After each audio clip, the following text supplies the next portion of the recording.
Flipkart account अगर आपकी block हो जाए तो उसे अनब्लॉक कैसे करें, क्योंकि फ्लिपकार्ट अकाउंट एक बार ब्लॉक हो जाने के बाद आप कितना कोशिश क्यों ना कर ले, आपकी अकाउंट अनब्लॉक नहीं होता है। इस मामले में लोग अलग अलग तरीके से ईमेल करते हैं, उसके बाद ट्वीट करते हैं, उसके बाद कस्टमर केयर पर कॉल करते हैं, उसके बाद भी कोई भी यहाँ पे सोल्यूशन नहीं मिलता है। तो आज इस वीडियो के अंदर हम एक्सप्लेन करने वाले हैं कि फ्लिपकार्ट अकाउंट अगर आपके ब्लॉक हो जाता है या तो अपने लोन लिए हैं और उस लोन की EMI बाउंस हो जाता है तो आप में क्या करेंगे। तो अगर उसका जो लोन की EMI है यहाँ पे अगर बाउंस चार्जेस भी लग रहा है यहाँ पे आपकी बैंक अकाउंट पे, तो उसे कैसे छुटकारा पा सके, तो आज इस वीडियो के अंदर पूरा डिटेल्स में बताऊंगा। नमस्कार, मैं हूं सूरज दास और आप देख रहे हैं मेरे यूट्यूब चैनल टेक्निकल सूरज में स्वागत करता हूं। दोस्तों एक छोटा सा रिक्वेस्ट है, वीडियो को जानकारी पसंद आए तो लाइक कीजिएगा, कोई भी कमेंट रहा तो प्लीज कमेंट सेक्शन में जरूर बताएगा। आपकी कमेंट की रिप्लाई देने की पूरी तरीके से कोशिश करूंगा और चैनल को सब्सक्राइब करना ना भूलिएगा।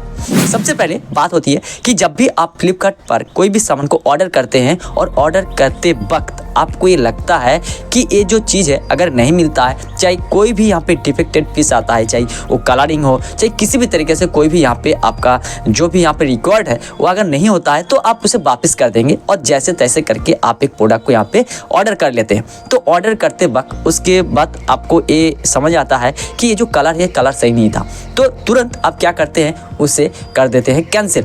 कैंसिल करने के बाद आप दूसरा प्रोडक्ट को ऑर्डर कर देते हैं।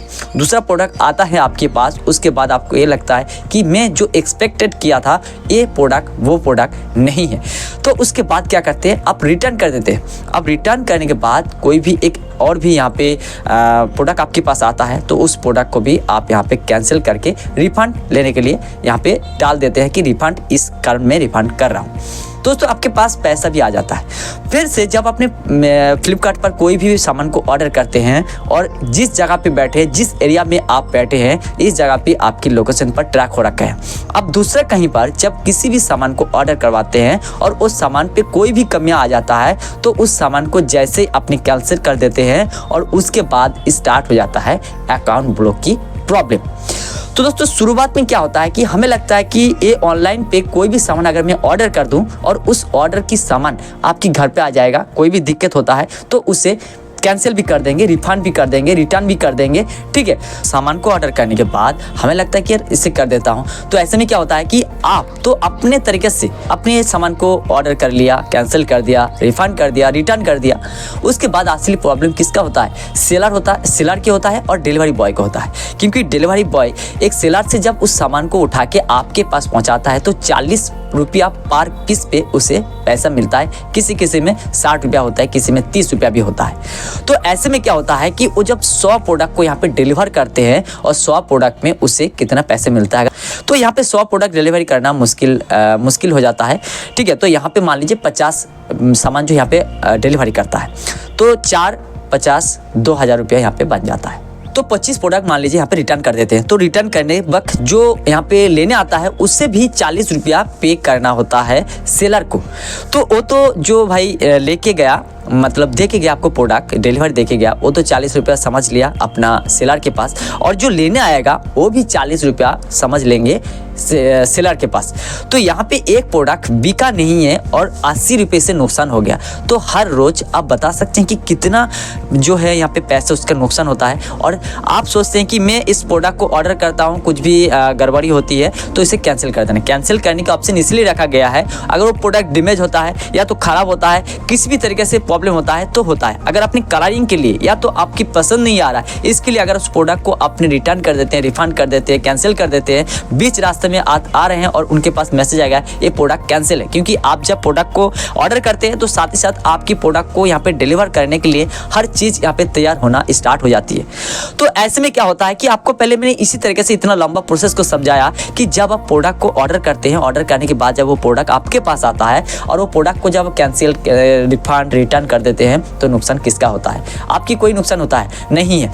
तो यहाँ पे आपका जो रेटिंग है, आप किस तरीके से कस्टमर है, एक बार होता है, 2 बार होता है, चलो ठीक है, लेकिन अगर आप अपने बार बार इस तरीके से गलती करते हैं तो ये सेलर कितना सहेगा। इसीलिए सेलर आपके खिलाफ रिपोर्ट करते हैं फ्लिपकार्ट कंपनी के पास। तो जैसे वो रिपोर्ट करते हैं तो सेलर की जो बात मानेगा क्योंकि आप एक कस्टमर है और कस्टमर यहाँ पे आप फ्लिपकार्ट कंपनी से डायरेक्ट यहाँ पे कनेक्टेड नहीं है। आप सेलर के साथ ही सेलर के माध्यम से ही आप इस प्रोडक्ट को यहाँ पे डिलीवर होता है, तो सेलर की बात ही मानेगा। तो आपकी ये जो रिपोर्ट है उसमें दर्ज होता है, उसके बाद ही आपके अकाउंट को कर देते हैं ब्लॉक, और जिसके चलते आप पूरा कोशिश करते हैं आपके अकाउंट अनब्लॉक नहीं होता है, ना तो कभी होगा। तो जिस तरीके से यहाँ पे यूट्यूब पे देखता हूँ कि फ्लिपकार्ट अकाउंट अनब्लॉक होता है, तो बिल्कुल होता है। ऐसे में क्या होता है कि कुछ लोगों की ऐसे अकाउंट होता है जिन्हें क्या होता है कि अनजाने से वो लोग कर देते हैं ब्लॉक, क्योंकि आप अगर एक बार रिटर्न करते हैं तो एक बार रिटर्न करने पर ही आपके अकाउंट ब्लॉक नहीं किया जाता है। अगर एक गलती होता है कि आप ये लगता है कि उन्हें लगता है कि आप सही कस्टमर नहीं है, तो जैसे अपने अप्लाई करेंगे कि हमारे अकाउंट को अनब्लॉक करें, तो आपके अकाउंट अनब्लॉक हो भी जाता है। तो 99% मामले में आपके अकाउंट अनब्लॉक नहीं होगा, एक बार अगर आपका अकाउंट ब्लॉक हो गया तो। दोस्तों इस धांसू में मत पड़े रहना कि आपके अकाउंट ब्लॉक हो गया तो यूट्यूब पे वीडियो देख लगता हूँ अनब्लॉक हो जाएगा, तो ऐसे कभी नहीं होता है। दोस्तों आप लोग ये समझ पाया हो कि एक बार अगर आपके फ्लिपकार्ट अकाउंट ब्लॉक हो जाता है तो अनब्लॉक नहीं होता है। दोस्तों अगर आप उस मामले में 1% के मामले में है तो आप पहले बार गलती किया है, तो आपके अकाउंट को किस तरीके से अनब्लॉक किया जाता है। पहले आपको ट्वीट करना होता है, उसके बाद आपको मेल करना होता है, उसके बाद आपको अपना कस्टमर केयर की जो नंबर होती है उस पर आप कॉल करें, उसके बाद देखो क्या बता रहे हैं, उसके बाद ही कुछ होता है तो हो पाएगा। अगर आप अपने किसी भी तरीके के यहाँ पे फ्लिपकार्ट पे लेटर से लोन लेते हैं, यानी फ्लिपकार्ट पे लेटर पे कोई भी सामान को ऑर्डर करते हैं और उसकी EMI भी ड्यू कर देते हैं, या तो इसका ड्यू नहीं कर रहे हैं, किसी और जगह से NBFC कंपनी से चाहे सरकारी किसी भी बैंक से ऑनलाइन पे लोन लिया है और उस लोन को रिपेमेंट नहीं कर रहे हैं और उसमें ड्यू चल रहा है, तो उस मामले में भी आपकी फ्लिपकार्ट पे लेटर भी ब्लॉक हो सकता है। फ्लिपकार्ट पे लेटर अनब्लॉक तभी होगा जब सारा लोन क्लियर करेंगे, तभी आपके फ्लिपकार्ट पे लेटर अनब्लॉक होगा। तो फ्लिपकार्ट पे लेटर अनब्लॉक करने के कोई भी रास्ता नहीं है। तो दोस्तों आप लोगों को समझा पाऊँ कि फ्लिपकार्ट अकाउंट अगर ब्लॉक हो जाता है, पे लेटर ब्लॉक हो जाता है, अनब्लॉक होता कि नहीं है। वीडियो की जानकारी पसंद है तो लाइक कीजिएगा, चैनल पर पहली बार तो सब्सक्राइब करना भूलेगा। मिलते हैं नेक्स्ट वीडियो में, तब तक के लिए जय हिंद, वंदे मातरम।